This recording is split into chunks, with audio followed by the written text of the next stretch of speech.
وظائف کے لیے وظائف الصالحین آفیشیل کو سبسکرائب کریں۔ وظائف الصالحین آفیشیل۔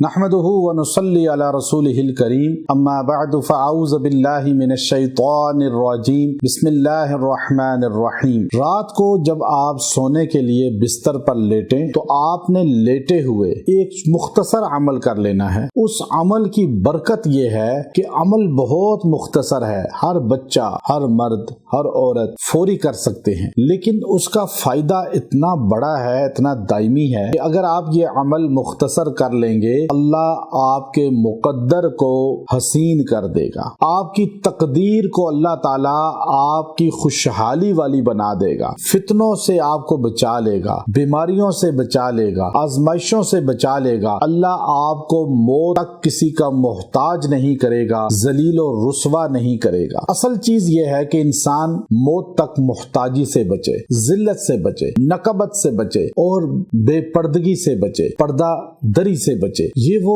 چیزیں ہیں جس کی دعا ہر مسلمان کو کرنی چاہیے، ہر انسان کو کرنی چاہیے، اور یہ ہمیشہ یاد رکھیں پردہ پوشیاں کریں، لوگوں کی پردہ دریاں نہ کریں۔ یہاں لوگ ویسے ہی اچھالتے ہیں باتیں، حالانکہ کوئی تحقیق بھی نہیں ہوتی، تو یاد رکھیں جو کسی کے عیوب کو، کسی کی خامیوں کو لوگوں میں اچھالتا ہے، تشہیر کرتا ہے، اور آج سوشل میڈیا کا دور ہے، ویسے ہی لوگوں کی غیبت اور لوگوں کی خلاف ان کی پگڑیاں اچھال کر اگر آپ کوئی سوشل میڈیا پوسٹ لگائیں گے، موت سے پہلے اللہ آپ کو اس گناہ کے اندر مبتلا کرے گا، آپ کی پکڑ کا باعث بنائے گا۔ تو یاد رکھیں آپ پردہ پوشی کریں گے، اللہ آپ کی پردہ پوشی کرے گا۔ آج اس فتنے کے دور میں سوشل میڈیا نے لوگوں کو کس طرح گمراہ کر دیا ہے کہ وہ لوگوں کی عزتیں اچھالتے ہیں، وہ لوگوں کے خلاف پروپیگنڈے کرتے ہیں، جھوٹی خبریں لگا دیتے ہیں۔ یہ اتنا بڑا وبال ہے کہ یہ بندہ موت سے پہلے گمراہ ہوگا جو ایسا کرتا ہے۔ اور دوسری بات، یہ عمل اتنا مختصر اور آپ اس تمام پریشانیوں سے بچ جائیں گے، مقدر بہترین، تقدیر بہترین،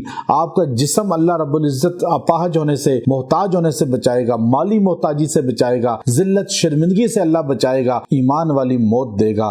آپ نے بستر پہ لیٹ کر آپ نے صرف 11 مرتبہ سورہ فاتحہ پڑھنی ہے، الحمدللہ رب العالمین الرحمن الرحیم، پوری سورہ فاتحہ 11 مرتبہ پڑھیں۔ 11 مرتبہ پڑھ کے اپنے ہاتھوں پہ پھونکیں اور پوری باڈی پہ اس کو پھیر لیں، اور آخر میں پھر ایک بار پھونکیں اور اپنے ماتھے پر جو ہے نا اس ہاتھ کو 1 سیکنڈ کے لیے رکھ دیں۔ بس آپ کی تقدیر اللہ بہترین کر دے گا۔ مقدر لکھنے والی ذات اللہ کی ہے، مقدر کوئی نہیں بتا سکتا، کوئی نجومی، کوئی کاہن، کوئی ساحر، کوئی عامل تقدیر کی بات نہیں بتا سکتا۔ میں آج آپ کو سچے انداز میں بتا رہا، غیب کی خبر اللہ کے علاوہ کوئی نہیں جانتا، تقدیر کوئی نہیں جانتا، اندازے ہیں سب کے، جھوٹ بھی ہو سکتے ہیں، سچ بھی ہو جاتے ہیں، لیکن اللہ سے مانگیں، یہ عمل کریں، آپ کا مقدر بہترین ہو جائے گا، تقدیر بہترین ہو جائے گی، اور آپ کے آگے کی زندگی بہترین ہو جائے گی۔ وآخر دعوانا ان الحمد للہ رب العالمین۔